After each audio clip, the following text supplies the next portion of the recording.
So very good evening to everyone.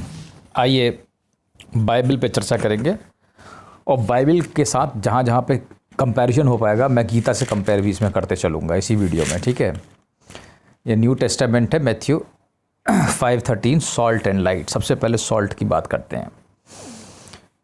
You are the salt of the earth, but if the salt, ये कहते हैं कि तुम salt हो, नमक हो, लेकिन अगर सॉल्ट अपनी सैलेंटी खो दे, नमकीनपना खो दे तो किस काम का है। इसे बहुत इंपॉर्टेंट चीज़ है, उसमें लिखा हुआ है कि इसमें सिर्फ एक ही चारा रह जाता है कि उसको थ्रो कर दिया जाए। It should be thrown away and tempered by man, मतलब उसको फेंक दिया जाए और इसको मनुष्य इसको कचले कुचलें, ठीक है, दबे कुचलें। तो ये 6 लाइन का है, लेकिन ये बड़ा महत्वपूर्ण है। इसमें ये कह रहे हैं कि तुम्हारा जो मूल स्वभाव है, जो तुम हो, तुमने अपना मूल स्वभाव खो दिया, और तुमने जब अपना मूल स्वभाव खो दिया है तो तुम किसी काम के नहीं रह गए। इसीलिए तुम देखते हो कि लोग मर जाते हैं और उन्हें जला के फेंक दिया जा रहा है। बस यही कारण है। क्योंकि तुम जो हो, शरीर जो मनुष्य का तुम्हें दिया गया, तुम उसका इस्तेमाल नहीं कर पा रहे हो और तुम्हारे लिए वो किसी काम का नहीं रह गया है। समझ रहे हो? क्योंकि तुम उसका उपयोग ही नहीं कर पाए। तुमने उस जो उसका पर्पस था वो खो गया। क्योंकि तुम तो आत्मा बनने वाले थे और तुम बन गए एक मनुष्य, एक शरीर के भीतर कैद, एक जेल में कैद। तो अब समझो, तो तुमने अपना मूल स्वभाव खोया है। सेलेनिटी का मतलब मूल स्वभाव है यहाँ पे। तो अपने स्वभाव को प्राप्त करो और जो तुम हो वो बनो। उसके बाद ये कह रहे हैं you are the light of the world. ये बहुत इंपॉर्टेंट है। यही बात अष्टावक्र भी वहाँ कहते हैं, तुम स्वयं प्रकाश हो।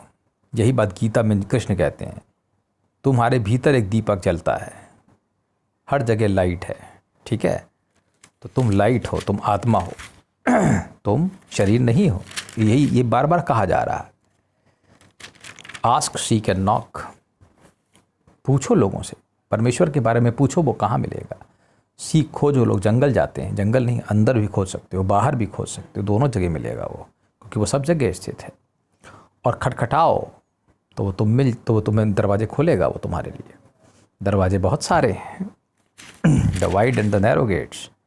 अब दरवाजे बहुत हैं, तुम्हें यही नहीं मालूम किस दरवाजे में जाना है, क्योंकि सामने कई दरवाजे खुलेंगे।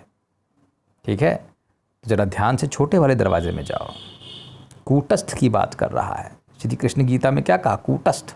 वो भी यही कह रहा है, कूटस्थ में ही सब कुछ स्थित है। तो कूटस्थ में जाओ, वहाँ दरवाजे दिखेंगे। स्पेस में दरवाजे हैं, मैं तुम्हें कई बार बता चुका हूँ। स्पेस में दरवाजे हैं, इन दरवाज़ों में जाओ। लेकिन उस दरवाजे में जाना जो छोटा है, बड़े दरवाजे में मत चले जाना, क्योंकि वहाँ लास्ट में डिस्ट्रक्शन मिलेगा। अगर तुम बचना चाहते हो तो अंदर आओ और छोटे दरवाजे से घुसो। ठीक है, और घुसने की कला तुम्हें मालूम होनी चाहिए। यहीं अंदर अजना में, यहाँ यहीं पे अंदर, सब इसी में ही जाना है, सब कुछ यहीं है। The wise and the foolish builders. तुम कैसे बिल्डर हो? क्या तुम्हारी नींव मजबूत है या तुम्हारी नींव कमज़ोर है? अगर तुम्हारी नींव कमज़ोर है तो तुम गए, और अगर तुम मजबूत हो तो तुम मजबूत हो। समझे? यही बात सब कह रहे हैं कि अगर तुमने अपनी नीचे नींव मजबूत बनाई है तो तुम्हारी बिल्डिंग नहीं गिरेगी, तुम नहीं गिरोगे, तुम कभी नहीं मरोगे। समझे? अमर हो तुम।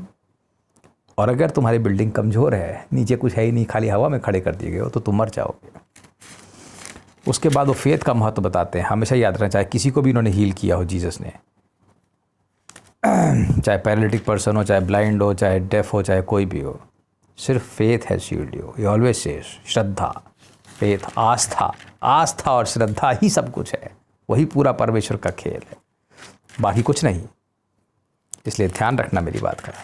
अगर श्रद्धा रखोगे तभी मिलेगा वो, नहीं तो नहीं। तो पैराबल ऑफ द सोवर, इसमें बीज की बात कर रहे हैं कि परमेश्वर ने बीज बोए और जो अच्छी जगह गिरे वो बढ़िया फसल उगाई, जो अच्छी जगह नहीं गिरे वो चले गए, वो ख़त्म हो गए। उन्हें चिड़ियों ने खा लिया, उन्होंने किसी और ने चुग लिया और वो ख़त्म हो गए। और जो अच्छी फसल थी वो कई गुना हो गई, तो मल्टीप्लाई हो जाओगे। समझे? इसीलिए अच्छी फसल बनो। The parable of the weeds. ये पैराबल ऑफ द वीड्स जो है, ये वीड्स की पैराबल है। इसमें ये विचारों की पैराबल है। ये थॉट्स की पैराबल है। अच्छे विचार भी आते हैं, बुरे विचार भी आते हैं। इसने कहा कि गेहूं बोए, साथ में वीड्स उग गई। अच्छे विचार, बुरे विचार साथ में। उसने उपाय भी बताया। वही कृष्ण भी कहता है, इसको ज्ञान रूपी कुल्हाड़ी से मार गिराओ, उस पेड़ को। वो जो याद रखो, 15वें अध्याय पुरुषोत्तम योग। कृष्ण ने भी गीता में यही बात कही। 15वें अध्याय पुरुषोत्तम योग, एक वृक्ष है, उसे काट गिराओ। यहाँ भी ये वीड्स की बात करता है, इनको इकट्ठा करो और इनको जला दो। ये विचार हैं, ज्ञान रूपी अग्नि से ये सब विचार जल के भस्म हो जाएंगे। समझे? इस प्रकार से जो जीसस कहते हैं वही कृष्ण कहते हैं, और जो कृष्ण कहते हैं वही जीसस कहते हैं। The parable of the mustard seed. ये मस्टर्ड सीड को क्यों लेके आया यहाँ पर जीसस? बहुत होशियार है, बहुत होशियार। तुम कल्पना नहीं कर सकते how intelligent he is. Mustard seed, क्योंकि जब तुम कूटस्थ में ध्यान लगाओगे तो तुम्हें एक बड़े के अंदर एक छोटा मस्टर्ड सीड ही दिखाई देगा। मेरे वीडियो देख लेना, उसमें एक्सप्लेन भी किया मैंने क्रिया योग में, ठीक है? उस पर तुम्हें एक मस्टर्ड सीड दिखाई देगा, और उसी के अंदर किंगडम ऑफ हेवन है, ये कह रहा है। मैं तो खैर अभी गया रही हूँ, पर पहुँच नहीं पाया हूँ, इतना यहीं तक पहुँच पाया हूँ, ठीक है? चलिए, इसका पार्ट 2 में आगे बताएंगे फिर, ठीक है? Thank you.